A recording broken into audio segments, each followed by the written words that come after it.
भक्तमाल जिसमें अनेक भक्तों के जीवन की गाथाओं का नाभाजी महाराज ने वर्णन करा है।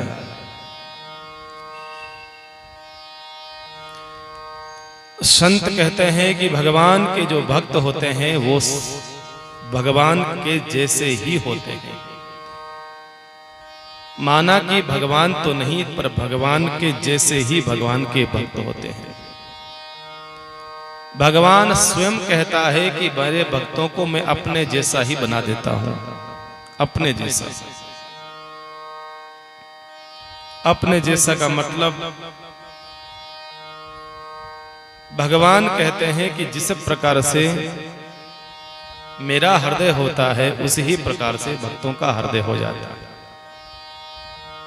स्वरूप लीला धाम के अनुसार तो नहीं, लेकिन भगवान कहते हैं मैं अपने भक्तों का हृदय जो होता है वो मेरे समान ही हो जाता है। और कहीं कहीं भगवान स्वयं कहते हैं कि कई ऐसे भक्त हैं कि उनको मेरे से भी बढ़ करके मैं बना देता हूं, मेरे से भी बढ़ करके बना देता हूं। भगवान कहते हैं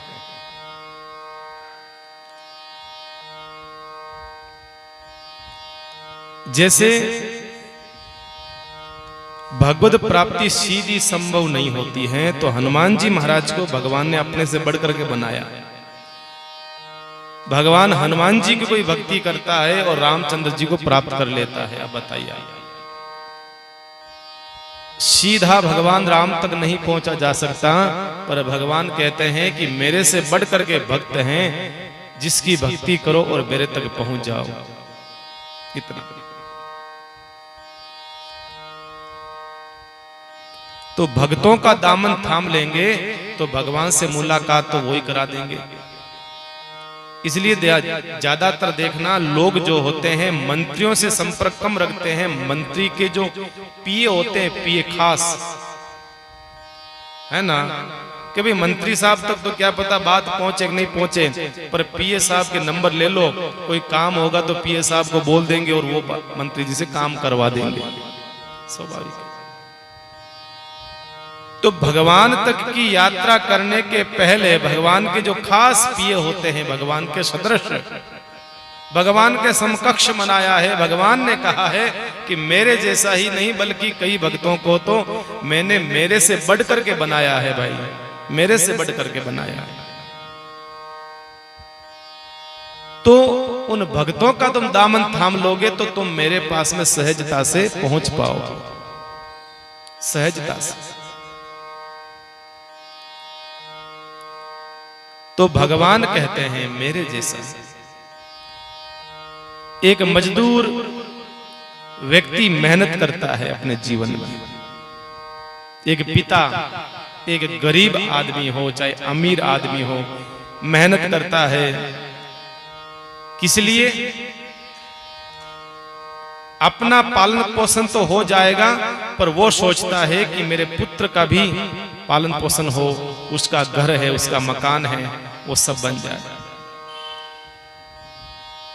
एक व्यक्ति इतनी मेहनत करता है, इतना प्रयास करता है और अपना घर बनाता है, अपनी दुकान जमाता है, अपना व्यापार बनाता है और सब कुछ बना करके जमा करके गांव में अपनी इज्जत बनाता है।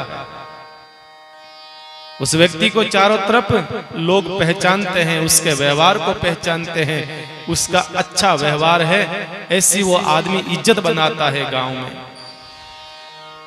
इतनी मेहनत करा, दुकान, बंगला, मकान, व्यापार सब कुछ बनाया और अंत में सब के सब जो है वो किसके नाम कर देता है?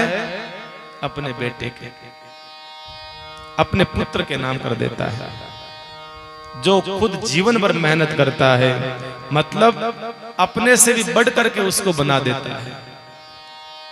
अब बेटे को क्या मेहनत करनी पड़ी? कुछ नहीं। ऐसे ही ठाकुर जी है, ऐसे ही भगवान। भगवान जो है भक्त को अपने से बढ़ करके बना देते हैं, अपने से बढ़ करके। इसलिए कहा है कि भक्तों का कोई प्रसंग, कोई चरित्र अगर हृदयस्थ कर ले, कोई आत्म साक्षात्कार कर ले, तो निश्चित रूप से भगवान का भक्ति, भगवान की भक्ति, भगवान का लीला धाम रूप सब समझ में आ सकता है। ऐसे भक्तों में ही मीराबाई जी भी थी। ऐसे भक्तों के चरित्र में भी मीराबाई का नाम है। भगवान के नाम की ऐसी महिमा भगवान ने बताई है, ऐसी नाम की महिमा। क्योंकि भगवान गुणों के भंडार है, अपार असीम सामर्थ्यवान है, इसलिए ही तो भगवान के नाम की महिमा बताई है महाराज। और नाम की महिमा सिर्फ नाम से नहीं होती है, नाम की महिमा उसके कर्म से होती है, उसके धारण करने से होती है, धारण करने से। लोग कहते हैं ना कि भाई अच्छा नाम रखेंगे तो कम से कम भगवान का नाम निकलेगा। ये बहुत अच्छी बात है कि भगवान का नाम निकलेगा, लेकिन किसी का नाम, कोई डाकू हो, कोई उस डाकू का नाम हरि सिंह है, अब ये तो नहीं कह सकते साहब नाम बढ़िया है हरि सिंह, अपन तो उसका नाम लेते हैं हरि सिंह करेंगे तो भगवान हरि जो है हमें अपने पास बुला लेंगे। नाम के साथ में नाम को धारण करने वाला हो तब नाम की महिमा बढ़ जाती है। नाम के साथ में नाम को जो धारण करता है उसकी महिमा बढ़ जाती है। इसलिए माना कि नाम की महिमा अनंत है, माना कि नाम की महिमा अपार है, लेकिन उस नाम के साथ साथ में उसका नाम का गुण भी होना चाहिए, धारण भी करना चाहिए, तब नाम की तो सार्थकता है। बाकी नाम घर में है शांति बाई और 24 घंटा में 48 बार लड़ाई कर ले तो महाराज नाम शांति बाई, घणे नाम शांति बाई है, पर पतिदेव सुबह शाम तक लड़ाई करती रहे, पर नाम कहीं काम कौन शांति। तो संतों ने कहा भाई नाम कोरा नाम काम नहीं आएगा, नाम के साथ में धारण करने वाला हो तो नाम की महिमा ज्यादा बढ़ जाती है, बाकी तो मतलब नहीं भाई। और कभी कभी असाधारण जो नाम होते हैं वो भी पार कर जाते हैं, उनके कार्य जो है वो साधारण नहीं होते हैं महाराज। गुजरात में हम लोग जाते हैं तो गुजरात में एक जलाराम बाप्पा जलाराम का नाम चलता है। अब बताइए उनका नाम का कोई हमें अर्थ पता नहीं है, कोई भगवान का नाम नहीं आता है, लेकिन वो नाम साधारण है पर उनके कार्य असाधारण थे महाराज। इस प्रकार से तो कई भक्त लोग जो है उनका नाम ले लेकर के पार हो रहे हैं, नाम ले लेकर के पार हो। तो ध्यान रखना महाराज। महाराष्ट्र के भक्त हैं तुकाराम जी। अब तुकाराम जी भक्त का नाम ले लेकर के मराठी लोग पार हो रहे हैं। तो कभी कभी क्या होता है जीवन में, व्यक्ति का नाम तो साधारण होता है पर उसके कार्य बड़े गजब के होते हैं महाराज, असाधारण होते हैं। इसलिए मीराबाई का जो नाम है, भक्त कहते हैं भगवान की परम भक्ता का भी कोई नाम ले लेता है तो भी कहते हैं उसके दुख दूर हो जाते हैं। उसका चरित्र सुनता है कोई जीव तो अग्नाशक कई प्रकार के पाप जो है, पापों की पोटली गिर पड़ती है कई प्रकार।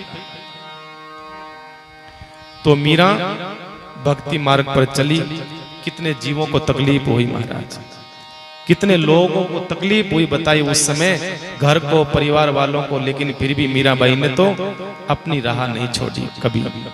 ये संसार है भाई, देखो जगत और भगत का बेर जो है संसार में चलता आया, कोई नई बात नहीं है। आप ये मत सोचना कि अभी जो है इस प्रकार का है, नहीं, ये तो सतयुग से ही चला आ रहा है। अभी अगर दुष्ट लोग हैं तो उस समय भी महाराज सतयुग के अंदर भी हिरण्याकश्यप थे, हिरण्याक्ष थे। त्रेता युग में रावण था, कुंभकर्ण था, मारीच था, सुबहु था। द्वापर में भी शिशुपाल था, दंत्र वक्र था, कंस था। तो कोई नई बात नहीं है। फर्क यही है कि पहले जो थे वो राक्षस कहलाते थे, उनके लंबे लंबे दांत होते थे, कुछ के सींग भी होते थे। अब फर्क है कि उनके अब सींग नहीं होते हैं महाराज, लंबे लंबे दांत नहीं होते, काला शरीर नहीं होता है तो वो राक्षस के राक्षस ही, राक्षस के राक्षस। तो कोई राक्षस वृत्ति, एक वृत्ति का नाम है राक्षस। राक्षस कोई जाति नहीं, एक वृत्ति है। अब राक्षस कुल में ही प्रहलाद जी महाराज भगवान के परम भक्त हो गए भाई। थे तो राक्षस कुल में ही, बहुत बड़ी बात है। और उच्चतम ब्राह्मण कुल में रावण जैसा राक्षस पैदा हो गया, और नीच वर्ण में हरिदास जी से संत महापुरुष पैदा हो गए। तो भाई राक्षस जो है, दुष्ट जो है, वो एक वृत्ति का नाम है, एक वृत्ति है। वो चाहे किसी भी रूप में हो सकती है, किसी भी प्रकार से हो सकती है, किसी भी रूप में। तो जगत और संसार का भगत का बेर रहा है। ये संसार है, दूसरी कोई विकृति आ जाएगी तो महाराज कोई चिंता नहीं करेगा, लेकिन भक्ति रूपी जो समावेश जीवन में आएगा तो घर वालों को, परिवार वालों को तकलीफ होएगी, समस्या होगी। आपका बालक भोजन करके, प्रसाद पाकर, खाना खाकर कहीं बाहर घंटे 2 घंटे घूमने चला जाए, शाम को घंटे 2 घंटे घूम करके आते हैं बच्चे, तो कोई तकलीफ नहीं है। वही रोजाना सत्संग में जाकर के बैठने लग जाए तो लोग घर वाले कहेंगे महाराज टाबन हम जाओ बनी बाप जी, ब्याह करनो है बाप जी, और सत्संग में जावे घणो है, जागरण में जावे, सत्संग में जावे। तो जो बालक संसार के कार्यों में जा रहा था तब तक तकलीफ नहीं थी, लेकिन जैसे वो सत्संग में जाने लगा जीवों को तकलीफ होने लग गई महाराज। इसलिए संतों ने कहा कि भाई सही रास्ते पर कोई बढ़ता है तो संसार को तकलीफ होती ही होती है, संसार का तो कार्य है, तकलीफ तो होती है। मीराबाई सब बातें सुनती रहती लेकिन ध्यान नहीं देती बस। इसलिए संत कहते हैं राड़ के आगे बाढ़ बढ़िया, राड़ के आगे जो है बाढ़ करा हुआ ही सबसे अच्छा रहता है। तो मीराबाई जो है भगवान की भक्ति में लगी रहती, और मीराबाई के जीवन में 4 संत पधारे। 5वें संत के रूप में मैं कल आपको सुना रहा था कि रामानंद जी महाराज के शिष्य, जिनको हम कहते हैं रविदास जी कहते हैं या रैदास जी कहते हैं, कुछ भी कह दो, 2 नाम है। तो रैदास जी महाराज जो है कबीरदास जी के गुरु भाई थे, बड़े सिद्ध संत थे, भजनिक महापुरुष थे। रैदास जी महाराज की जो है गुरु निष्ठा अपार थी, अनेक उन्होंने चमत्कार, हालांकि संत कोई चमत्कार देना नहीं चाहता है, लेकिन कोई असाधारण काम करता है तो वो चमत्कार बन जाता है अपने आप। असाधारण कोई काम करता है तो चमत्कार बन जाता है, हमारी दृष्टि में वो चमत्कार हो जाता है, पर संत की दृष्टि में दूसरों का भला करने का भाव रहता है। अब स्वामी रामचंद्र जी महाराज ने जितने भी अपने जीवन काल में काम किए थे वो कोई चमत्कार नहीं था, वो तो एक आवश्यकता थी उसको। जैसे केकड़ी में खारा पानी का कुआं था, अब उसमें भगत पानी नहीं पी पाते थे, गांव के लोग, कुआं तो था, वो कुई तो थी पर पानी नहीं पी पाते, लोग परेशान होते, तो श्री महाराज ने उस पानी को मीठा कर दिया, तो वो खारी कुई मीठी कुई हो गई। अब कोई चमत्कार थोड़ी करा, उनकी दृष्टि में चमत्कार नहीं था, पर लोग के बारे में महाराज चमत्कार कर दियो, नहीं, संतों की तो कृपा दृष्टि है, वो चमत्कार कर करके वो कोई नमस्कार का चाहने की उनकी इच्छा नहीं है, उनकी कोई इच्छा नहीं है। जगा गुजर की कथा सुनाई, जन्म जन्म की जो उसकी महाराज अंध दृष्टि थी वो पाई, बताइए। तो उनको चमत्कार हमने स्वीकार करा है, पर संत तो कृपा की दृष्टि से देखते हैं और वो चमत्कार हो जाता है, चमत्कार हो जाता है।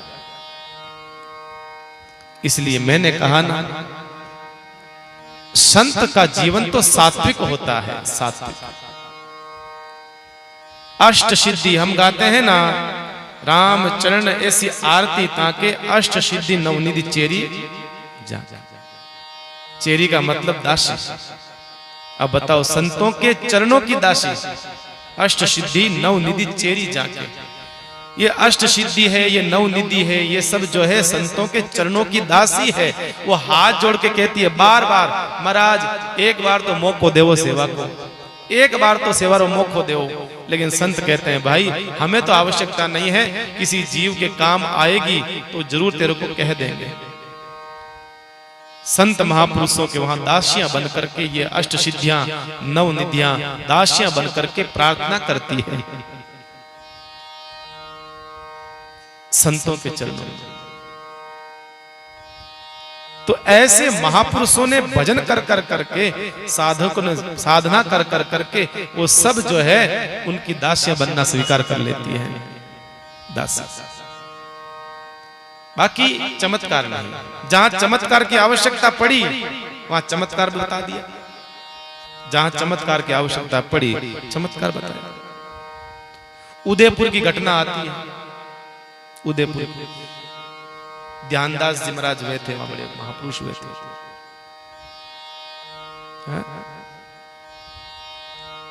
कहते हैं कि उदयपुर के राजा और रानी दोनों अलग अलग संतों के चेले थे। एक रामसनी संप्रदाय की शिष्य थे, एक अन्य संप्रदाय के शिष्य थे।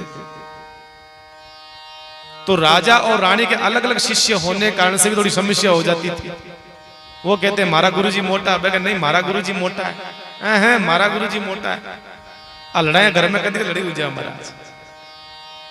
तो राजा रानी की एक बार लड़ाई हो गई। एक बार क्या हुआ, राजा के जो गुरु थे वो अलग संप्रदाय से थे, रानी के जो गुरु थे वो अपने रामसने संप्रदाय के संत थे।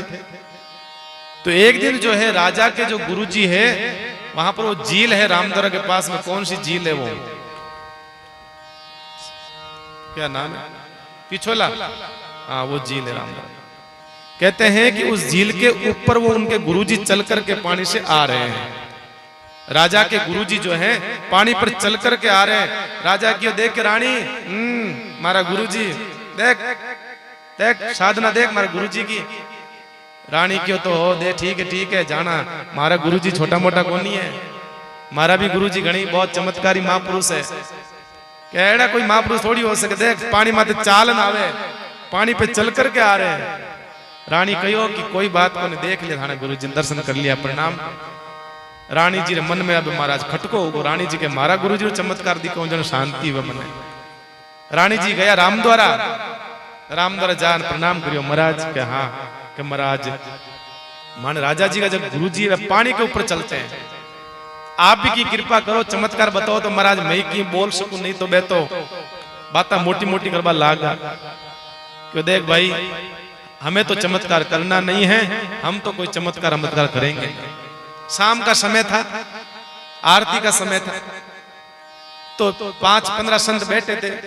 अब जानते हो पहले संप्रदाय में संत थे 1800-1700 संत थे कोई जमाने में संप्रदाय में। वो काल तो अबे पड़ियो महाराज, जब से हम दो हमारे दो के चक्कर हुआ तब से। अब महाराज कोई देवे नहीं, टाबर नहीं देवे। तो रानी जी जो है शाम को गए और कहा महाराज कृपा करो कोई चमत्कार बताओ। महाराज ने कहा भाई देखो चमत्कार संतों के पास नहीं है, आशीर्वाद है, राम राम करो वही चमत्कार सब के। नहीं महाराज पग पकड़ लिया, नहीं महाराज चमत्कार बताना पड़ेगा, चमत्कार बताना पड़ेगा। रानी महाराज उदयपुर की। तो संतों ने कहा ठीक है चमत्कार बताएंगे, तो हमारा तो ऐसा भाव नहीं है, आरती का टाइम हो रहा है, अभी सब छोड़ो। और संतों से कहा महाराज, संतों ने कहा गुरुदेव आरती करें, कहा आरती करो पर यहाँ नहीं करेंगे आज आरती, एक दरी ले लो बड़ी और वहीं करेंगे महाराज, उसे पानी के अंदर ही करेंगे। और दरी बिछा दी, और दरी बिछा करके सब संत जो है 15-20 संत उस दरी पर चले गए और महाराज सब ने आरती करी और सत्संग करा। महाराज वो तैरती रही, वो पूरी दरी पानी पर, वो पूरी दरी पानी पर तैरती रही। और भागी भागी रानी गई राजा कने, महाराज आ जाओ, देखो देखो देखो देखो महाराज गुरुजी देखो। ये सच घटना है बंधुओं, सच घटना, इतिहास बैठा है हमारा साक्षात। तो भैया संत चमत्कार की आशा नहीं करते हैं, ये तो संत की कृपा दृष्टि से चमत्कार संसार के लिए बन जाता है, बाकी चमत्कार संत करना नहीं चाहता। कोई चमत्कार नहीं करना चाहते हैं संत, कोई।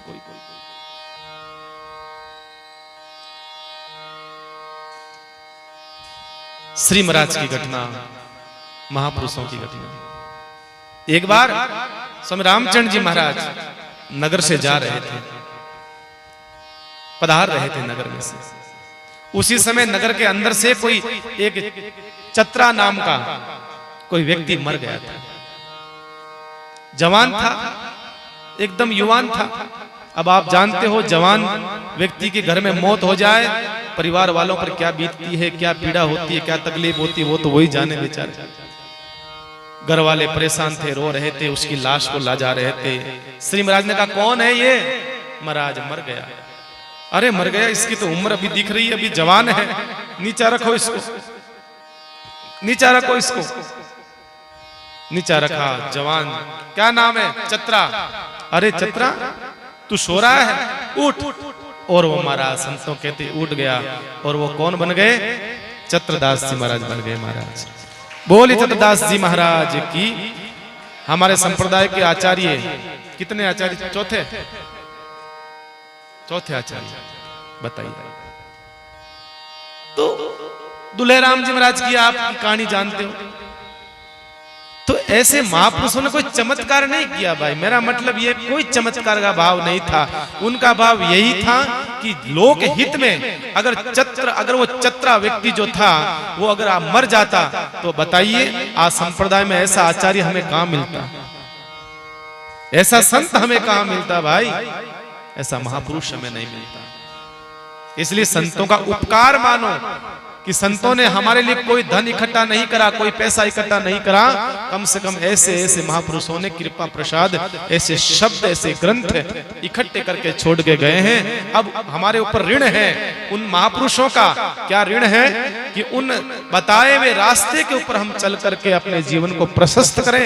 ये हमारा दायित्व होता है, ये हमारा,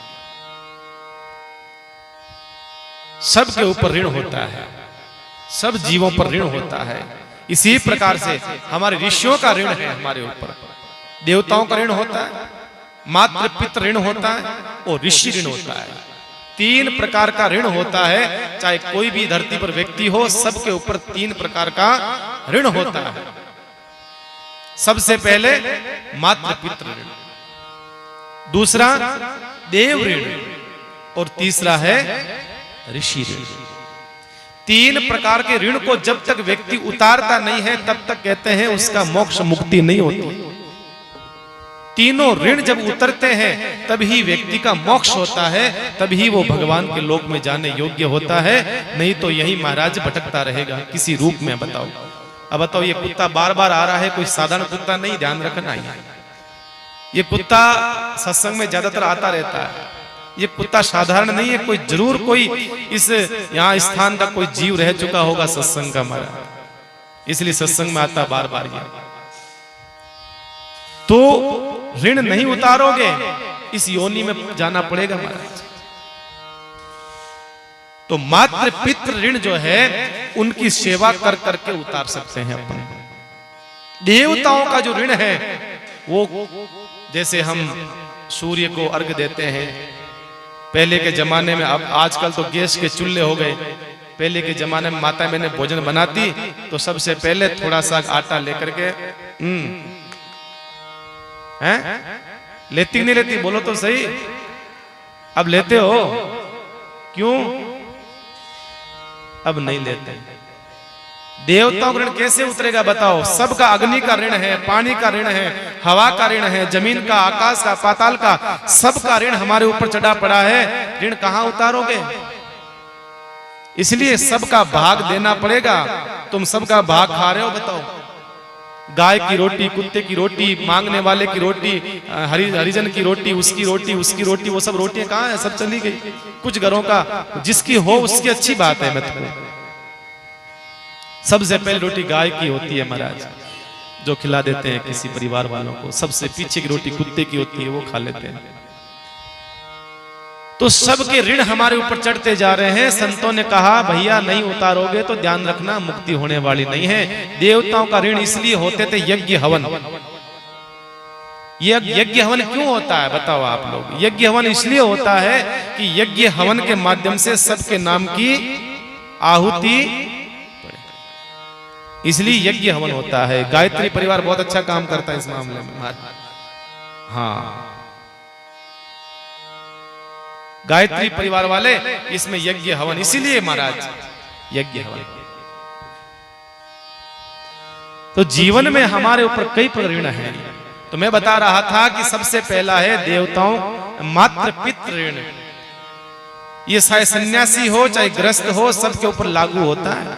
ऐसा मत समझना कि महाराज था तो महाराज बनगा बाप जी था कि थोड़ी ऋण। ये तो ग्रस्तियां को है मातृ पितृ नहीं, नहीं, नहीं, नहीं ध्यान रखना।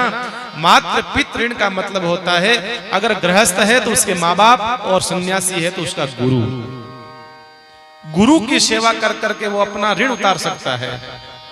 गृहस्थ है अपने माँ बाप का सेवा करके ऋण उतार सकता है, ऋषियों का ऋण। और तीसरा है ऋषि ऋण। ऋषि ऋण का मतलब होता है कि संतों ने सूखे पत्ते खा खा करके, चबा चबा करके जो ग्रंथ लिखे हैं बड़े बड़े, महापुरुषों ने शास्त्र लिखे हैं बड़े बड़े, उन शास्त्रों के बताए हुए रास्ते पर चल करके हम ऋषियों का ऋण उतार सकते हैं। तो इस प्रकार से ऋण उतारने ही है, सब जीवों को उतारने हैं। ध्यान रखना सब जीव। तो ऐसे महापुरुषों ने, संतों ने, साधकों ने, रैदास जी महाराज ने ऐसा भजन करा। इस भजन के प्रभाव से उन्होंने क्या करा, सीना चीर करके सोने की जनेऊ निकाल दी महाराज। ऐसी भक्ति करी तब निकाली।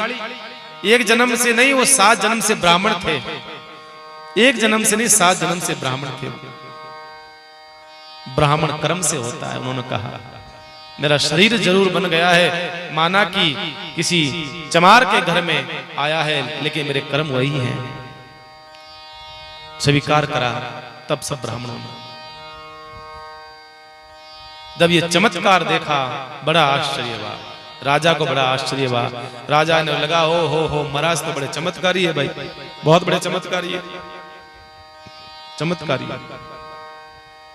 और एक दिन की बात है, राजा ने सोचा कि महाराज के पास जाऊं, थोड़ा आशीर्वाद देंगे। उस समय जब राजा के पास राजा गए रैदास जी महाराज के पास में, तो रैदास जी महाराज उस समय भगवान का भजन कर रहे थे। फ्री होते हैं, उठ करके ठाकुर जी से भजन करके फ्री हुए, बाहर आए, बैठ गए अपने जगह पर और राजा से मिले। राजा ने प्रणाम करा, कुछ देर बातें करी। जाते समय राजा ने कहा महाराज की प्रसाद वे तो दो। तो वही प्रसाद जो था, पानी जो था चमड़े का जो भिगाया हुआ था, दे दिया, ये ले जा। अब उसने पानी ले लिया, हाथ में चरणामृत ले लिया। अब वो पीवे कैसे? अब महाराज चमड़े का पानी पी नहीं पाया। उसने सोचा कि नहीं पीऊंगा तो महाराज देखेंगे कि इसने मेरा अपमान कर दिया, पानी नीचे डालूं तो अपमान हो जाएगा, पीने में होता नहीं, पीऊं नहीं। उस समय क्या करा, उसने वो पानी धीरे से ऐसे ऐसे कर लिया। वो जो पानी था वो सब अंदर कोट में चला गया, यहाँ पानी सब कोट के चिपक गया। पानी पिया नहीं और ऐसे कर दिया महाराज। और वहां से वो राजा चला गया। दूसरे दिन वो कोट उतारता है और धोने के लिए धोबी को दे दिया। तो धोबी ने देखा वो चाटा मंडा हुआ था, खूब कोशिश करी पहले उतारने की, चाटा उतरा नहीं। फिर सोचा कि वो तो कई दाग क्या जिद्दी दाग होते हैं, उतरते नहीं है। तो उसने क्या करा, वो मुंह में लेकर के उसको जोर जोर से रगड़ा उसको दांतों से। तो जो चरणामृत था, चमड़े का जो पानी था रैदास जी ने राजा को दिया था, वो महाराज कुछ अंदर चला गया। जैसे अंदर गया न, वो तो ऐसा रंग लगा, वो तो नाचने लगा पागलों जैसे, पागलों जैसे नाचने लगा। पता नहीं उसके क्या हो गया, ऐसा ऐसी स्थिति में वो पहुंच गया महाराज। ऐसी स्थिति कहते हैं कि उसकी पत्नी घबराई, का वाक्या इनके क्या हुआ। लोग आए, कॉलोनी वाले इकट्ठे हो गए, अरे वाह क्या, अरे वाह क्या, अरे वाह क्या। वो तो हाथ में करताल लेकर के भगवान का भजन करने लगा, नृत्य करने लगा, नाचने लगा, नाचने लगा। जब राजा को मालूम चला कि मेरा धोबी ऐसा हो गया, राजा ने जाकर के पता लगाया तो देखा कि भाई उसको मालूम चला, राजा को मालूम चला कि ऐसी ऐसी घटना घटी कि उसने प्रसाद लिया संतों का, वो आनंद मगन हो गया। राजा फिर भागा गया, महाराज ऐसा ही प्रसाद मुझे दीजिए आप। संत ने कहा भैया जब प्रसाद देते हैं तब तुम स्वीकार नहीं करते हो, अब वो प्रसाद नहीं। ऐसा चमत्कार, ऐसा चमत्कार। एक रैदास जी महाराज के जीवन की एक बहुत प्रसिद्ध घटना है, आप जानते हो, बहुत बड़ी घटना। मन चंगा तो कठोते में गंगा। रैदास जी महाराज की ही ये कहावत चली हुई है। यहां से एक राजा का ही पुरोहित था, तो हरिद्वार जाया करता था, गंगा जी जाया करता था स्नान करने के लिए। तो राजा जी कुछ देते हरिद्वार में भेजने के लिए, गंगा मैया को चढ़ाने के लिए, तो कुछ न कुछ वो ले जाता था राजा की तरफ से। तो जब भी वो हरिद्वार जाता तो उसी ही रास्ते से निकलता जिस रास्ते में रैदास जी का घर पड़ता।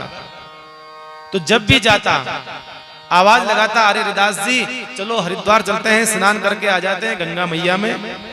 रैदास जी कहते भैया तुम जाओ, हमारा तो यही स्नान है, हमारी मैया तो यही है गंगा मैया, तुम जाओ तुम जाओ।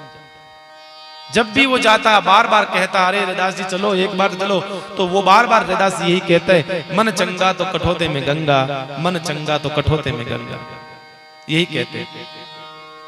तो एक दिन की बात है, जब जा रहा था तो कहा रैदास जी से चलो महाराज। रैदास जी ने कहा भाई मैं तो नहीं चलूंगा, पर ये एक काम कर, 2 केले प्रसाद के रूप में मेरी माँ को दे देना, गंगा मैया को कहना रैदास ने प्रसाद भेजा है।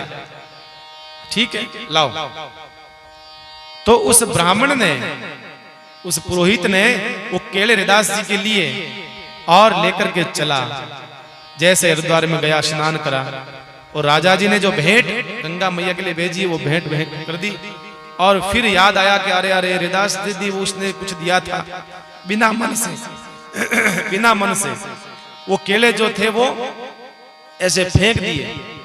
जैसे ही केले फेंके उसमें से आवाज आई, अरे अरे अरे अरे धीरे धीरे धीरे धीरे, हमारे भक्त का अपमान कर रहा है। भीतर से हाथ आया और केले को प्रसाद को ले लेता है और कहा ऐसे नहीं फेंकते हैं भैया, ये प्रसाद है दिया हुआ भक्त का। आश्चर्य हुआ उसको।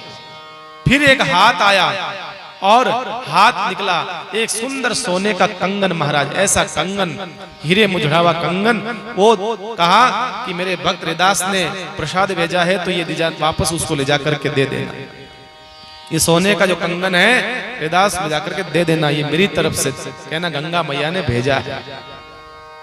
अब जैसे ही उसने कंगन लिया, आश्चर्य करने लगा उस कंगन को देख करके कि महाराज कंगन तो बहुत देखे, ऐसा कंगन नहीं देखा आज तक, इतना सुंदर इतना दिव्य कंगन आज तक नहीं देखा, ऐसा कंगन। वो कंगन मन में भाव बदल गया, मन के विचार बदल गए कि रैदास जी क्या पता कि मेरे पास कंगन है, ये तो मैं ले लेता हूं। मन में गलत भाव विचार आए और कहते हैं गलत मन में किसी और का धन हड़पने का मन में भाव आ गया और वो कंगन लेकर के सीधा जौहरी के पास चला गया। जौहरी के पास जाकर के कहा भाई साहब ये कंगन का मूल्य कितना है। उसने कंगन को देखा, उसने तो अपने जीवन काल में कभी कंगन को नहीं देखा, इतना सुंदर कंगन जिंदगी में कभी कंगन नहीं देखा उसने, इतना सुंदर कंगन। उसने आंखें फटी रह गई। अरे कहा भैया तुम लाए कहां से, पहले ये बताओ। कहा ये मत पूछो, बहुत दूर से लाया हूं, तुम तो इसका मूल्य बताओ।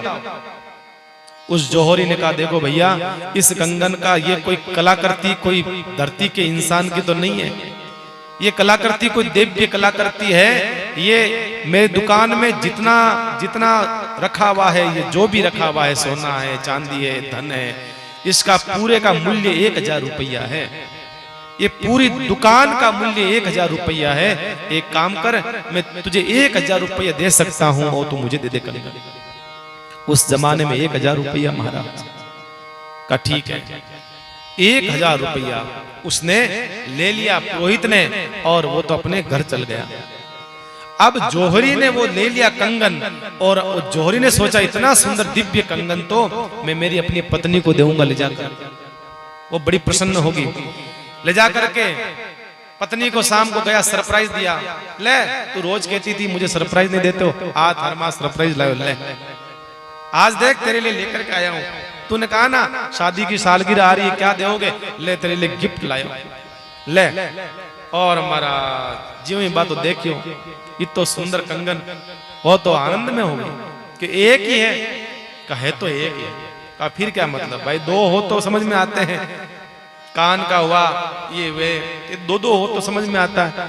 फिर भी वो कहे कोई बात नहीं, एक है तो क्या हुआ, एक ही बहुत है लोगों को जलाने के लिए। तो बाया ने कहा ये कोड मारा, दूसरा जलाने को ज्यादा है, ज्यादा है, बहुत ज्यादा। एक बहन के लिए एक भाई जो है सोने की अंगूठी लाया, बात गलत मत लेना हो, आपके लिए नहीं बता रहा, बहुत बढ़िया अंगूठी सोने की लेकर के आया, इतनी कीमती लाया, इतनी कीमती लाया कि वो महाराज उस बहन को तो अब शांति नहीं, वो सोचे कब भाई साहब बाहर वापस गांव जावे और कब मैं कॉलोनी में जा कर घरों में बताऊं कि भाई देखो अंगूठी है। अब उसका भाई चला गया, दूसरे दिन सुबह जल्दी घर से निकली, अब सब घरों में जावे, वो सोचे प्रशंसा करेंगे, बता कहां से लेकर के आए। वो जिस घर में भी जाती है पर किसी की नजर उसके ऊपर नहीं पड़ती महाराज। अब वो खूब ऐसे ऐसे बार बार ऐसे ऐसे हाथ को फेरती है, अंगूठी दिखाने, लोगों को दिखाने के लिए खूब ऐसे ऐसे करती है, पर वो अंगूठी के लिए किसी ने नहीं बोला कि कहां से लाए। अब बेचारी वो परेशान हो गई कि करूं क्या, मतलब अभी तक मेरी प्रशंसा नहीं करी किसी ने भी, इतनी महंगी अंगूठी मेरा भाई लेकर के आया, कोई प्रशंसा नहीं करी। आखिर में परेशान हो गई, उसने कहा अब क्या करें, लोग मुझे कैसे देखेंगे। तो वो घर के बाहर आई, अपनी कुटिया थी उसकी झोपड़ी, उसमें लगाई आग। आग लगाई तो गांव वाले आए, नगर वाले, अरे कहीं हो कहा वो देखो वो है ना, वो देखो वो आग लग गई, आग ऐसे करते अंगूठी, वो देखो आग। तो लोगों ने कहा अरे ये अंगूठी कहां से लाई, क्या पहले ही बोल देते तो कम से कम आग तो नहीं लगाती। अरे भाई पहले ही बोल देते। तो कभी कभी क्या होता है, दिखाने के चक्कर में महाराज आदमी को नुकसान कर बैठना पड़ता है। अब वो जौहरी की जो पत्नी थी, वो उस कंगन को पहन करके, वो सखी थी, बड़ी स्नेह था रानी सा के साथ में, वो रानी जी के पास जाती थी। राजा काशी के जो राजा थे उन रानी के पास में जाया करती थी वो जौहरी की पत्नी। जैसे ही गई और रानी की नजर उस कंगन पर पड़ी, रानी ने कहा अरे अरे अरे अरे ये तू कहां से लेकर के आई, कहां से लाई तू? तो रानी से उसने कहा कि ये तो मेरे पतिदेव दिलाए हैं। कहा ये तो मुझे दे दे तू। उसने पैसे मांगे, डबल पैसे उसने रानी सा ने दे दिए और कंगन रख लिया। शाम को राजा आए, राजा से कहा महाराज ये देखो एक इतना सुंदर दिव्य कंगन मेरे को प्राप्त हुआ है, लेकिन जोड़ा होगा तभी ये तो काम का, नहीं तो क्या काम का कंगन, ये तो जोड़ा होना चाहिए कंगन का। राजा ने कहा बता कहां से लाई? कहा ये तो मेरी जो सखी है जौहरी की पत्नी, वहां से उसने दिया है। बुलाया जौहरी की पत्नी को, कहा तेरे को किसने दिया? कहा मेरे पति ने। बुलाया जौहरी को, कहा तेरे को किसने दिया? कहा मेरे को तो वो पुरोहित आए थे आपके जो पंडित जी है राज दरबार के, पंडित जी ने दिया। बुलाओ पंडित को। अब आया महाराज पंडित जी का नंबर। पंडित जी के माई बाप क्या आदेश है? आदेश छोड़, ये कंगन कहां से लाया पहले ये बता। पंडित जी ने कहा कंगन अभी यहीं घूम रहा है क्या? मैंने सोचा कंगन लेके लगा दिया, ठिकाने लग गया। कंगन का ठिकाने नहीं लगा, अब तू ठिकाने लगेगा। कंगन बता कहां से लाया? फिर पंडित ने सोचा कि अब एक सच को छुपाने के लिए 100 झूठ बोलने पड़ेंगे, इससे अच्छा है सारी बात खोल करके कहने में फायदा है। पंडित जी ने कहा महाराज मैं जब भी जाता था हरिद्वार, रैदास जी को कहता आप भी चलो, रैदास जी नहीं चलते। एक दिन केले दिए, केले गंगा जी में मैंने फेंके, उसमें से कंगन गंगा मैया ने मुझे दिया है। इसलिए राजा ने कहा मैं कुछ नहीं जानता हूं, मुझे तो कंगन चाहिए, 2 कंगन चाहिए, इतने दिन में लाके कंगन दे दे, नहीं तेरे को मृत्यु दंड दिया जाएगा। अब पंडित जी घबराए महाराज, पंडित जी के तो पसीना पसीना आ गया। पंडित जी ने कहा हाथे की ना कामड़ा किन्ने दीजिए दोष। पंडित जी घबराए, पंडित जी भागे भागे गए कहा, रैदास जी के चरण पकड़ लिए, महाराज क्षमा करो क्षमा करो। रैदास जी ने कहा अरे भाई हुआ क्या ये तो बता। कहा महाराज ऐसी ऐसी घटना घटी, गंगा मैया ने आपके लिए कंगन दिया था, और वो कंगन, मेरा मन भटक गया, मेरा मन में गलत विचार आया, तो मैंने वो कंगन जो है बेच दिया। वो कंगन पहुंच गया राजा के पास। अब वो कंगन एक ही था, 2 कंगन दे दीजिए महाराज, कृपा कर दीजिए। रैदास जी ने कहा भाई अब हमारे पास कंगन कहाँ है, कि कुछ भी कर करके महाराज आप हरिद्वार चलिए, आप केले दीजिए, आप वापस मैं केले लेकर के जाऊंगा, गंगा मैया एक और कंगन दे देगी। तो रैदास जी ने कहा अरे भोला मीनक, तू वहां हरिद्वार जाएगा, इतनी मेहनत करेगा, वहां से कंगन लाएगा, कोई बात नहीं, छोड़, तेरे को कुल मिला करके तेरे को बचना है मरने से, कहाँ, कोई बात नहीं, मेरी गंगा मैया इतनी दयालु है, इतनी कृपालु है, किसी को मरने नहीं देती है। गंगा मैया मारती नहीं है, गंगा मैया तो तारने वाली है। तू क्यों घबराता है, क्यों डरता है, मन चंगा तो कटोते में गंगा, डाला हाथ और निकल गया कंगन। बोल रैदास जी महाराज की। महाराज तब से कहावत पड़ गई, मन चंगा तो कठोते में गंगा। गंगा उसी में से हाथ निकल गया, कठोते में से जिसमें गढ़ाते थे चमड़ा, उसी में से हाथ निकला, वही गंगा मैया का दिव्य सुंदर हाथ, और उसमें वो दूसरा कंगन भी ला करके दे दिया और कहा ये ले जा कंगन, ले जा, बचा अपनी जान। तो बताओ, बिल्कुल महाराज परमार्थी जीवन जिन महापुरुषों का रहा है। अब इसमें क्या स्वार्थ था रैदास जी महाराज का 2 कंगन देने का?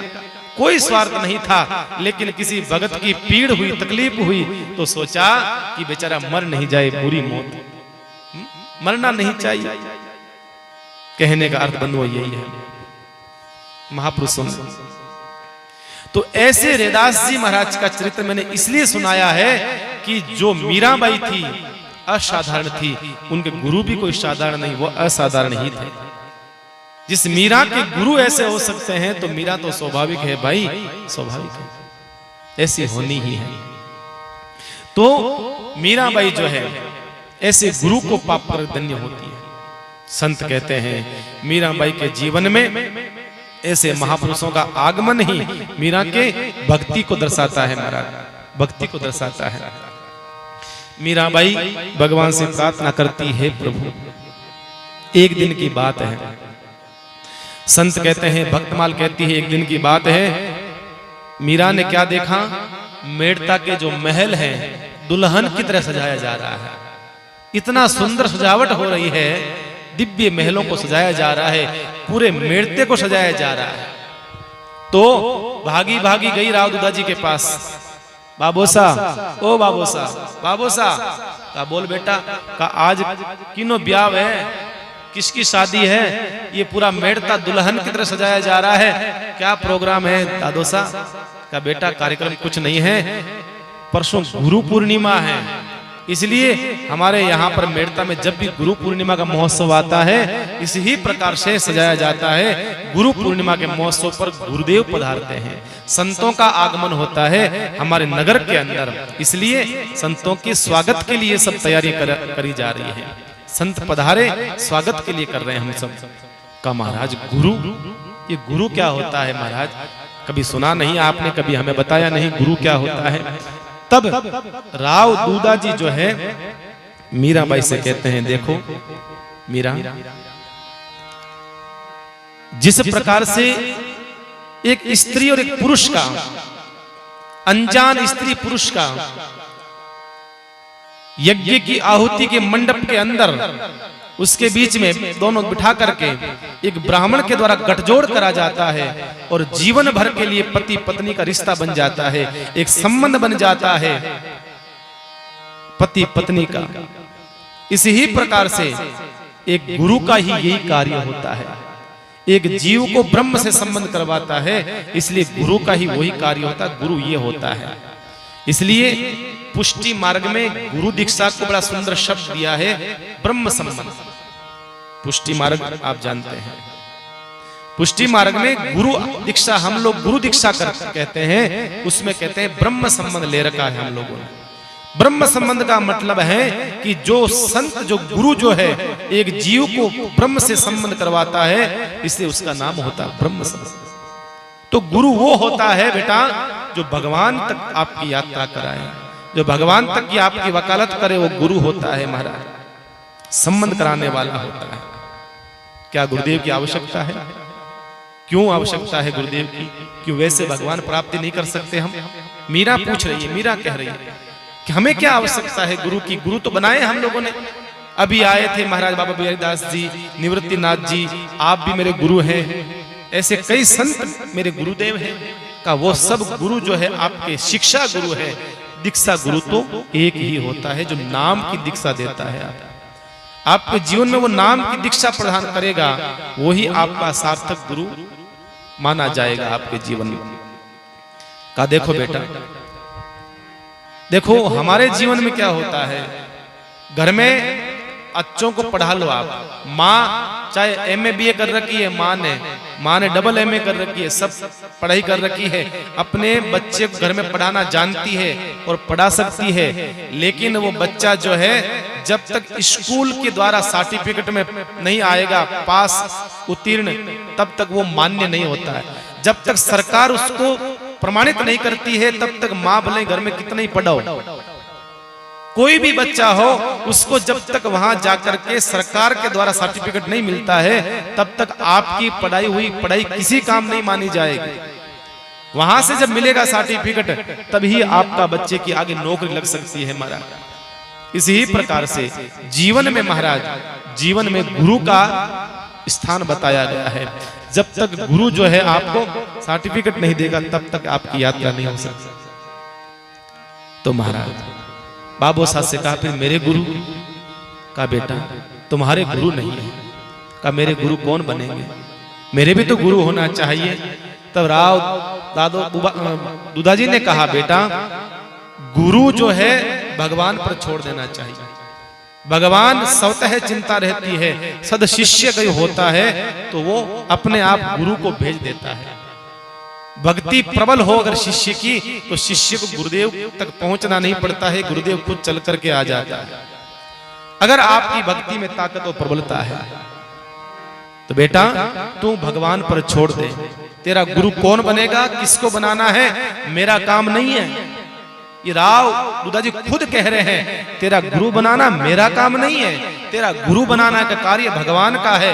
तू ऐसी साधना भक्ति कर, स्वतः गुरु चल करके तेरे पास आएगा। तेरी साधना में वो ताकत होगी तो गुरु चल करके आएगा। और गुरु फिर कहता है गुरु बनने के बाद में कि बेटा मेरा आशीर्वाद है, तेरी साधना में ताकत होगी तो भगवान खुद चल करके आएगा, जैसे सबरी के पास आया है। मतंग ने कह दिया, बेटा तुझे कहीं जाने की जरूरत नहीं है, तू जहां है वहां रहे, भगवान खुद चल करके तेरे पास आएंगे। और चल करके आता है। इसी प्रकार से गुरु के अंदर भी यही होता है। अगर आपकी गुरुनिष्ठा हो, गुरु के प्रति भावना हो कि मेरा गुरु होना चाहिए, चल करके आएगा। मीरा के हृदय में बात बैठ गई। बाबू साहब ने कहा गुरु चल करके आएगा, पर कब आएगा? कल तो गुरु पूर्णिमा है। गुरु पूर्णिमा है और गुरु पूर्णिमा पर गुरु बन जाए तो इससे बड़ा और क्या मेरा सौभाग्य होगा। आई सीता अपने कक्ष में, अपने महल में आई, भगवान से प्रार्थना करने लगी, हे प्रभु अब आप ही संभालो। आपने ही हमें हर जन्म में साथ दिया है, पूर्व जन्म से लेकर के आपके साथ ही आता रही। जन्म जन्म का साथ है हमारा तुम्हारा, हमारा तुम्हारा। जन्म जन्म का साथ है हमारा तुम्हारा, हमारा तुम्हारा। करेंगे सेवा हर जन्म में, पकड़ो हाथ तुम्हारा। करेंगे से हर जन्म में, पकड़ो हाथ हमारा। जन्म जन्म का साथ है हमारा तुम्हारा, हमारा तुम्हारा। जन्म जन्म का साथ है हमारा तुम्हारा, हमारा तुम्हारा। अब आपके ही हाथ में हमारा हाथ, अब और कौन पकड़ेगा प्रभु? जब भी जन्म मिलेगा सेवा करेंगे तेरी। जब भी जन्म, बेकट गया आज मंजीरा, बजाने वाले कहाँ आज? लाओ ना बजाने वाले, लाओ तो। जब भी जन्म मिलेगा सेवा करेंगे तेरी, जब भी जन्म मिलेगा सेवा करेंगे तेरी। करते हैं तुमसे दा शरण में रहेंगे तेरी, करते हैं तुमसे वादा शरण रहेंगे तेरी। हर जीवन में बनकर साथ, हर जीवन में बनकर साथी देना साथ हमारा, हर जीवन में बनकर साथ देना साथ हमारा। जन्म जन्म का साथ है हमारा तुम्हारा। सब गाइए। जन्म जन्म का साथ है हमारा तुम्हारा, हमारा तुम्हारा।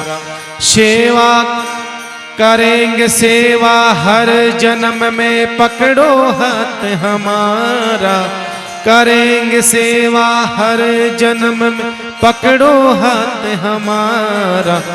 जन्म जन्म का साथ है हमारा तुम्हारा, हमारा तुम्हारा। जन्म जन्म का साथ है हमारा तुम्हारा, हमारा तुम्हारा। दुनिया बनाने वाले ये सब तेरी माया, दुनिया बनाने वाले ये सब तेरी माया। सूरज चांद सितारे सब कुछ तूने बनाया, सूरज चांद सितारे सब कुछ तूने बनाया। फंस ना जाऊं माया में दे आशीर्वाद तुम्हारा, फंस ना जाऊं माया में दे आशीर्वाद तुम्हारा।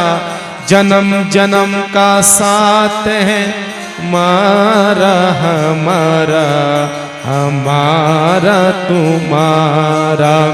जन्म जन्म का साथ है तुम्हारा, हमारा हमारा तुम्हारा। करेंगे सेवा हर जीवन में, पकड़ो हाथ हमारा। करेंगे सेवा हर जीवन में, पकड़ो हाथ हमारा। जन्म जन्म का साथ है तुम्हारा, हमारा हमारा तुम्हारा। जन्म जन्म का साथ है तुम्हारा, हमारा हमारा तुम्हारा। जब से होश संभाला तब से ये हम जाना, जब से होश संभाला जाना। तेरी भक्ति ना मिले जीवन व्यर्थ गवाना, तेरी भक्ति ना मिले जीवन व्यर्थ गवाना। बनवारी ये दास जगत में फिरता मारा मारा, बनवारी ये दास जगत में फिरता मारा मारा। जन्म जन्म का साथ है मारा, हमारा हमारा तुम्हारा। जन्म जन्म का साथ है तुम्हारा, हमारा हमारा तुम्हारा। करेंगे सेवा हर जन्म, पकड़ो हाथ हमारा। करेंगे सेवा हर जन्म, पकड़ो हाथ हमारा। जन्म जन्म का साथ है तुम्हारा, हमारा हमारा तुम्हारा। जन्म जन्म का साथ है तुम्हारा, हमारा हमारा तुम्हारा, हमारा तुम्हारा, हमारा तुम्हारा। मानो मीरा ने ये भाव अपने रखे होंगे, इस भाव से पद किसी और की रचना रही होगी, पर मुझे लगता है मीरा का भाव ही ऐसा ही था। मीरा ने प्रभु को सौंप दिया। देखो बंधुओं, कई काम ऐसे होते हैं ठाकुर को सौंपने में ही हमारा भला है। कई कार्य ऐसे होते हैं कि भगवान ये कार्य तेरा है, मेरा नहीं है ना। जब हमारे घर में शादी ब्याह आते हैं तो फिर हम सब क्या करते हैं, भगवान के भरोसे हो जाते हैं। भगवान अब तेरे भरोसे हम तो, ये जो भी नैया पार लगानी है तेरे भरोसे है महाराज। इसी ही प्रकार से जब गुरु की बात आती है, पहले भगवान को समर्पित हो जाओ। भगवान से कहो प्रभु तू जिसको बनवाएगा, तेरी भीतर से प्राण प्रेरणा तू देगा, वही मेरा गुरु होगा महाराज, वही मेरा गुरु होगा। मीरा ने भगवान को समर्पित कर दिया अपने आप को, और मीरा ने संकल्प ले लिया भगवान से, कहा प्रभु अब तो मेरे जीवन में जब गुरु आएगा तो ही मैं अन्न और जल ग्रहण करूंगी। जब मेरे जीवन में गुरु का आगमन होगा, जब गुरु मुझे कंठी दे देगा, मुझे गुरु मंत्र दे देगा, जब मुझे गुरु अपना लेगा, अपना हस्त मेरे मस्तक पर रख देगा, तब ही ये मीरा अन्न और जल ग्रहण करेगी। अन्यथा जब तक गुरु नहीं आएगा तब तक मैं अन्न जल ग्रहण नहीं करूंगी। जब इस प्रकार की आपकी दृढ़ संकल्प शक्ति आपका भाव में आती है तो स्वतः भगवान को भी महाराज आपका कार्य करने के लिए मजबूर होना पड़ता है, मजबूर होना पड़ता है भक्तों। आपकी संकल्प शक्ति देखी जाती है महाराज। मीरा ने अपने आप को भगवान को समर्पित कर दिया, संकल्प ले लिया, मुझे जब तक गुरु प्राप्ति नहीं हो तब तक मैं नहीं कुछ ग्रहण नहीं करूंगी। और ऐसे करते करते करते महाराज रात्रि होने लगी। घर वालों ने बोला, माँ ने, पिताजी ने, ताई जी ने, ताऊ जी ने, सब ने मीरा से कहा मीरा अन्न ले ले, भोजन कर ले, ये कर ले, वो कर ले। लेकिन मीराबाई ने तो स्पष्ट मना कर दिया कि जब तक मेरे गुरु नहीं आएंगे तब तक मैं कुछ भी ग्रहण नहीं करूंगी। बहुत प्रयास किया गया, बहुत प्रयत्न किया गया मीराबाई को खिलाने का, पिलाने का। अब महाराज छोटी सी मीरा, जिसकी उम्र कितनी थी, सिर्फ 11 वर्ष की उम्र थी। अब छोटा सा बालक संकल्प ले लेता है तो घर वालों को चिंता होती है, बड़ी चिंता होती है घर वालों को। मीराबाई का संकल्प दृढ़ संकल्प था, और मीराबाई अपने महल का भीतर से दरवाजा बंद कर लिया, और मीराबाई ने तानपुरा ले लिया, और मीराबाई ठाकुर जी के सामने भजन कीर्तन गाने लगी। हे प्रभु अब गुरु प्राप्ति तू ही करवाने वाला है, बस अब तू ही करवाने वाला है। गुरु पूर्णिमा का अवसर आ रहा है, और मैं चाहती हूँ गुरु पूर्णिमा के सवेरे की पहली किरण में मेरे गुरुदेव का दर्शन हो जाए, बस मैं अपना जीवन धन्य मानूंगी। संकल्प ले लिया, अब तो मीरा गुरु करके ही छोड़ेगी महाराज। ऐसा भाव आया। रात्रि की 12 बज गई, 1 बज गई, अब महाराज सवेरा होने वाला है। मीरा का संकल्प था मुझे गुरु दर्शन करना है बस। हे प्रभु अगर मेरा तेरे प्रति सच्चा भाव है, प्रेम है, तो मुझे गुरु दर्शन सूर्य की पहली किरण के साथ होना चाहिए। ऐसा भगवान को बांध दिया। भक्तों आप जानते हो कुएं के पास प्यासा आता है, लेकिन पहली बार प्यासे के पास कुआं चल करके आएगा। परीक्षित सुखदेव के पास नहीं गए, सुखदेव परीक्षित के पास आया। अगर आपकी भगवान के प्रति भक्ति पूर्णतः निष्ठावान है तो स्वयं चल करके भगवान खुद भेजता है, किसी न किसी सदगुरु को भेजता है। रात्रि की 12 बजी थी, उसी समय भगवान ने उठाया।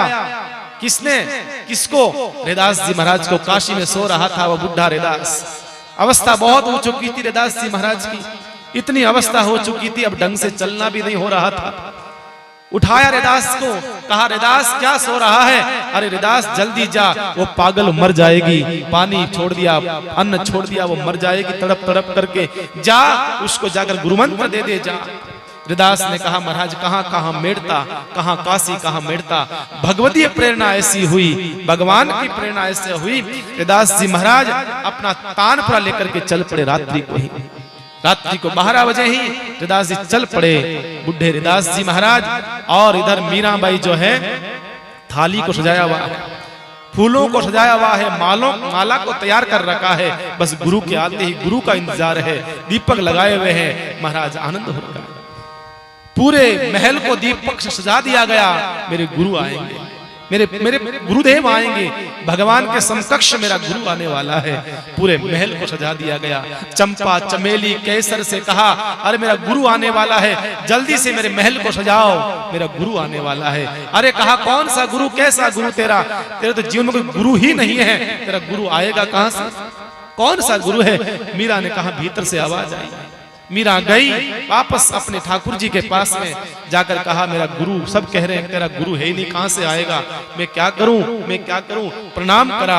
उसी समय ठाकुर जी गले में जो माला थी टूट करके मीरा के गले में आ गई। चिंता न कर, तेरा गुरु बस रवाना हो चुका है, आ रहा है, तू अपनी निष्ठा, अपनी भक्ति को बस बनाए रख। गुरु चल पड़ा है वहां से, मानो शुभ सुकून हो गए हैं मीरा। और मीरा तो आनंद से महाराज नए वस्त्र पहन लिए हैं। जिस प्रकार से हम संसार के कार्यों के लिए कितने आतुर होते हैं, नए वस्त्र पहन करके आज गुरु आ रहा है तो नए महंगे महंगे सुंदर सुंदर वस्त्रों में सज गई मीराबाई और अपने आप को श्रृंगारित कर लिया है मीराबाई ने। और सवेरा होने वाला है, भोर की पहली किरण आई है और दरवाजा खुला है महल का, महाराज मेड़ता के महलों का। उसी समय कहते हैं कि बुढ़ा एक लंबी लंबी जटाओं से, एक लंबी लंबी दाढ़ी के साथ में, एक हाथ में तानपुरा लेकर के एक संत पधार रहा है, मेड़ता में प्रवेश करता है। उसी समय मीरा के पास आवाज गई, अरे मीरा, कोई संत आ रहा है। मीरा ने आओ देखा न ताओ, हो न हो मेरा गुरु ही है। अरे तूने कैसे पहचाना? कहा, मुझे भीतर से प्रेरणा हुई है, मेरा गुरु ही है। मीरा भागी, गिरती है, पड़ती, उठती है, वापस भागती है। गिरते पड़ते जैसे ही भीतर प्रवेश करा रैदास जी महाराज ने और मीरा को देखा और मीरा ने अपने गुरु को देखा और रैदास ने कहा, अरे मीरा, ए मीरा आ, मीरा आ। ऐसे करते ही रैदास जी महाराज के चरणों में मीरा गिर पड़ती है, अपने आप को समर्पित कर दिया। और रैदास जी महाराज ने कहा, बेटा मीरा, तुझे पता है मैं कहां से, मैं बुढ़ा कहां से चल करके आया हूं, काशी से। मीरा, फैला अपना दामन, फैला अपनी चुनरी। मैंने अपने जीवन में जो प्राप्त करा है, मैंने अपने जीवन में जो साधन, भजन, भक्ति, ज्ञान, वो सब तिरझोली में डालना चाहता हूँ। और कहते हैं मीरा ने अपना दामन फैलाया और रैदास ने सब कुछ उसकी झोली में डाल दिया। रैदास ने कहा, मीरा, मैंने अपने जीवन में जो भजन किया है, जो सुमरण किया है, जो साधना करी है, आज तक अपने जीवन की सब मैं तेरी झोली में डालता हूँ, खाली हो गया। वो फकीर खाली हो जाता है महाराज। ऐसा संत कहां मिलेगा बंधुओं? ध्यान रखना, हमारे जीवन में पैसा हो सकता है तो हम दान कर सकते हैं, लेकिन एक संत रैदास अपने जीवन की संपूर्ण साधना, वो सोचने लगा कि इससे बड़ा सद शिष्य, इससे अच्छा मुझे पात्र कहां मिलेगा जिसको मैं अपनी संपूर्ण जीवन की भक्ति में दे सकूं, और खाली हो गया। मीरा से कहा, मीरा, मुझे प्रेरणा मिली है भगवान, मैं चल करके नहीं आया, मुझे भगवान ने मुझे भेजा है, मुझे परमात्मा की प्रेरणा हुई है। मीरा, आज तक मैंने अपने जीवन में जो भी सत्कर्म किया है सब सिर झोली में डालता हूं, खाली हो गया। वो बुढ़ा खाली हो गया, अपना तानपुरा दिया। आज मीरा तानपुरा बजाती है, गुरु का प्रसाद है, गुरु से मांगना नहीं पड़ता है। कभी कभी लोग कहते हैं, महाराज ये दे दो। संत के पास कोई वस्तु होती है, लोग ऐसे मांग लेते हैं जैसे कि कोई छोटी सी चीज है। ध्यान रखना, किसी संत की साधना का वो साधन है, ऐसे मांगने से नहीं मिलती है। अरे गुरु तो भीतर से इतना भर जाता है, वो सोते ही आपको देने का मन करता है उसका, वो देना चाहता है। इससे बड़ा कोई पात्र मेरे जीवन में नहीं आ सकता, देना चाहता है वो, ऐसी पात्रता होनी चाहिए। मीरा को दे दिया तानपुरा, मीरा के गले में पहना दी कंठी, मीरा को दे दिया गुरु मंत्र, और मीरा का जीवन का बेड़ा पार कर दिया। धन्य हुई मीरा, मीरा धन्य हुई। मीरा कहने लगी, पाया पाया पाया मैंने साचा सतगुरु पाया, हे पाया पाया मैंने पूर्ण सतगुरु पाया, पाया पाया पाया पाया पाया पाया मैंने पूर्ण सतगुरु पाया। बिछड़ा आन मिलाया मैंने पूर्ण सतगुरु पाया रे, बिछड़ा आन मिलाया मैंने पूर्ण सतगुरु पाया रे, पाया पाया मैंने पूर्ण सतगुरु पाया रे, पाया पाया मैंने पूर्ण सतगुरु पाया रे, बिछड़ा आन मिलाया मैंने पूर्ण सतगुरु पाया रे। बिछड़ा आन मिलाया मैंने पूर्ण सतगुरु पाया। पाया पाया मैंने पूर्ण सतगुरु पाया रे। पाया पाया मैंने पूर्ण सतगुरु पाया रे। रोम रोम हर्षाया मैंने पूर्ण सतगुरु पाया। रोम रोम हर्षाया मैंने पूर्ण सतगुरु पाया। सफल भई मेरी काया मैंने पूर्ण सतगुरु पाया रे। सफल भई मेरी काया मैंने पूर्ण सतगुरु पाया रे। पाया पाया मैंने पाया पाया मैं पूर्ण सतगुरु पाया रे। पाया पाया मैंने पूर्ण सतगुरु पाया रे। बिछड़ा आन मिलाया मोहे बिछड़ा आन। बिछड़ा आन मिलाया मोहे बिछड़ा आन। पूर्ण सतगुरु पाया मैंने पूर्ण। पाया पाया मैंने पूर्ण सतगुरु पाया रे। पाया पाया मैंने पूर्ण सतगुरु पाया रे रे रे। हरिदास जी कहने लगे बेटा मैं भगवती प्रेरणा से आया और हरिदास जी ने तानपुरा दिया है।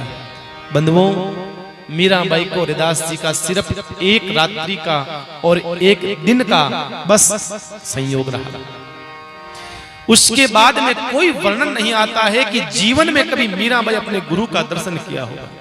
संपूर्ण जीवन काल में कभी दोबारा मिली नहीं। जो जिंदगी भर हम लोग साथ में रहकर गुरु से प्राप्त नहीं कर पाते हैं, ध्यान रखना मेरे बंधु, जिंदगी भर हम लोग अपने गुरु के पास में रहकर के प्राप्त नहीं कर पाते हैं।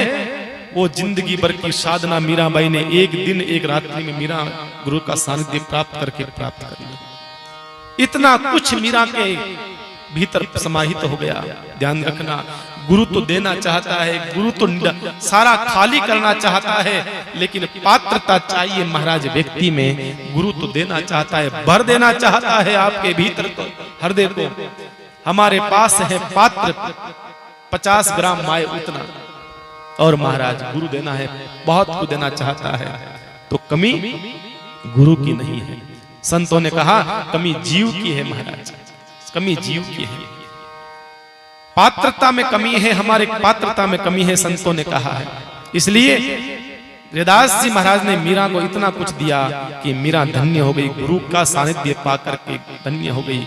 अब मीरा ने महाराज भगवान से प्रार्थना करी, प्रभु ऐसा गुरु आपने दिया है, अब गुरु की जो है चरणों की मैं अब दासी बनी हूं।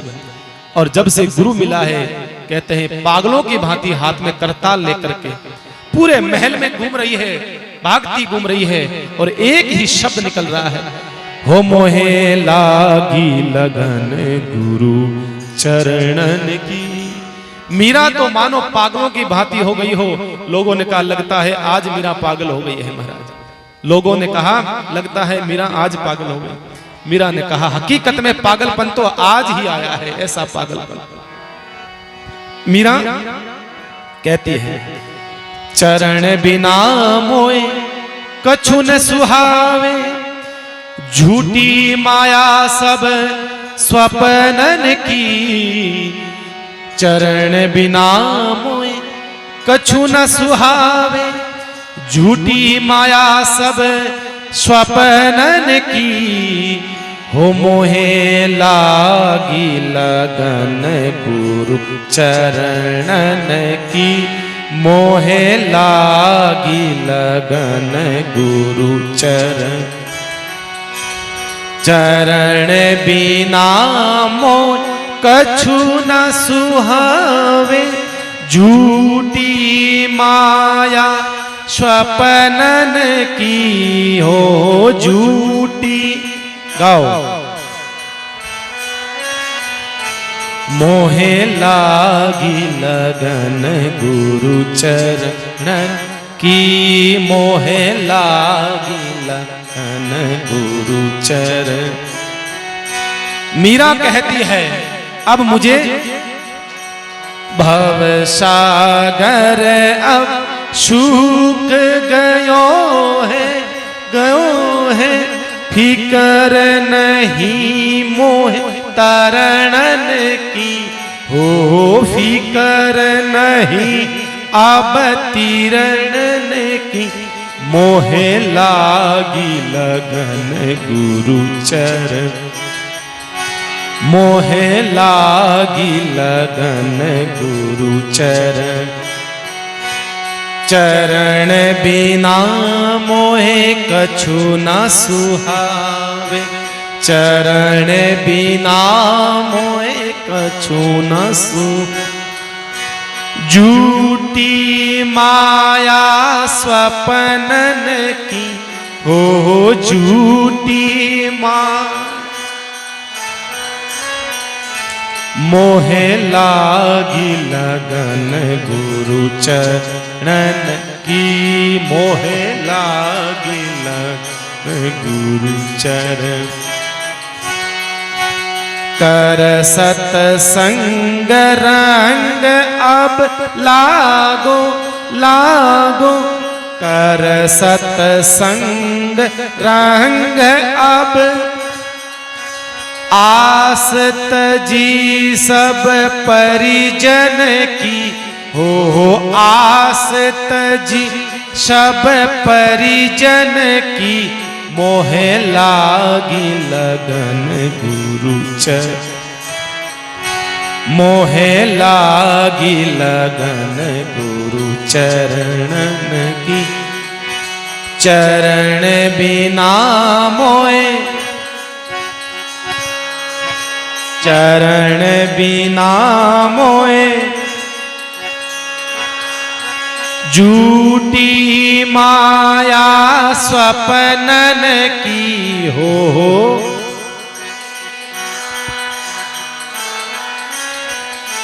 मोहे लागी लगन गुरु चरण की मोहे लागी लगन गुरु चरण। मीरा के प्रभु गिरधर नाग गिरधर दासी भई तेरे चरणन की हो दासी मोहे लागी लगन गुरु चरणन की मोहे लागी लगन गुरु चरण बिना मोए चरण बिना मोहे झूठी माया स्वप्नन की हो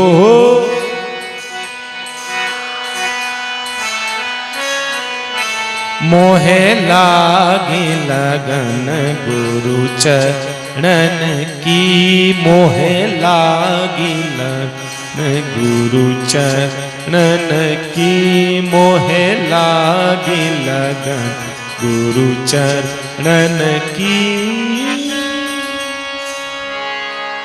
मीरा कहती है चरण बिना मोहे कछु न सुहावे झूठी माया सब स्वप्नन की झूठी माया सब स्वप्नन की मोहे लागी लगन गुरु चरणन की। मीरा कहती है अब मुझे मालूम चल गया है संसार जो है स्वप्नवश है हमें लगता है हकीकत है अब गुरु का चरण का सानिध्य मिला है तब से लगने अब तो महाराज अब चिंता कहाँ है संसार की चिंता कहाँ है संसार है कहाँ। लोग कहते हैं भवसागर बड़ा गहरा है बहुत गहरा है पहले था जब गुरु नहीं आया तब था अब तो मुझे मालूम चला है भवसागर अब सूख गयो है अब मीरा कहती है माना कि पहले भवसागर बहुत गहरा था, अब तो सूख गया है। भवसागर अब सूख गयो है, फिकर नहीं मोहे तरणन की। मीरा कहती है अब तो भवसागर सूख गया, और नहीं भी सूखता तो भी चिंता नहीं। क्यों? क्योंकि अब जो है खेवैया मिल गया, अब कोई चिंता नहीं है साहब। अब तो अब उसको चिंता है, अब उसको चिंता है, मुझे किस बात की है साहब। मीरा कहती है साहब कर सतसंग रंग अब लागो, कर सतसंग रंग अब लागो, आस तजी सब परिजन की हो, आस तजी सब परिजन की हो, मोहे लागी लगन गुरु चरण की। अब मुझे चिंता नहीं है, अब तो महाराज जो परिजन है मेरे, अब तो उनसे आशा छोड़ दी मैंने, अब नहीं।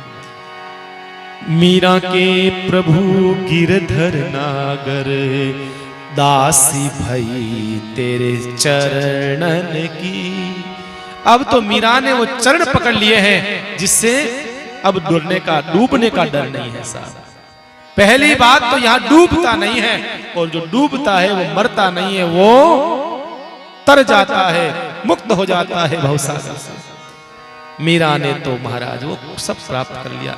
तब मीरा ने गाया, जब गुरु मिल गया तब मीरा ने गाया महाराज, हे राम रतन धन पायो रे, ओ राम रतन धन पायो रे, मैंने राम रतन धन। अब टाइम नहीं है तो गावणो और कदी गावा। मीरा ने तब गाया महाराज, राम रतन धन पाया, मैंने अब धन पाया है, हकीकत में अब धन मिल गया है मुझे। क्यों? गुरु ने जो धन दिया है वो राम रतन धन दिया है। गुरु तो हमें भी देता है महाराज नाम मंत्र, वो धन, पर हमें वो धन नहीं दिखता है महाराज, हमें मंत्र दिखता है। पर मीरा कहती है अब मैंने पायो वो राम रतन धन, गुरु ने जो दिया है वो मुझे लगता है इससे बड़ा और धन क्या हो सकता है। ऐसे मीरा के जीवन में गुरु का आगमन होता है, और मीरा नृत्य करती है, पूरे महल में घूम घूम करके बधाई देती है, बधाई हो मेरे गुरु आए हैं, बधाई हो मेरे गुरु आए हैं, मेरे गुरु। मीरा धन्य हो गई, मीरा की रास्ता प्रशस्त हो गया। मीरा के जीवन में गुरु आया, अब जीवन शुरू हुआ है मीरा का, अब जीवन शुरू हुआ। आगे किस प्रकार से बंधुओं, गुरु जी यहाँ दीक्षा देकर के सत्संग आदि कर करके दास जी महाराज यहाँ से विदा हो जाते हैं। गुरु पूर्णिमा के दूसरे दिन पधार जाते हैं। उसके बाद में अब मीरा के जीवन में कल से अब महाराज जीवन का परम साथी जो है भक्ति मार्ग का राव दूधा जी मीरा का साथ छोड़ करके भगवान के लोक में चले जाएंगे। फिर मीरा के जीवन में साफ संकटों का आगमन हो जाएगा, दस्तक दे देंगे, सारे संकट समस्याएं मीरा के पास आ जाएगी। लेकिन फिर भी मीरा अपने भक्ति मार्ग में चलती रहती है, सतत चलती रहती है। बड़ी अद्भुत और कारुणिक कथा है, आप बड़े भाव से सुनते रहें।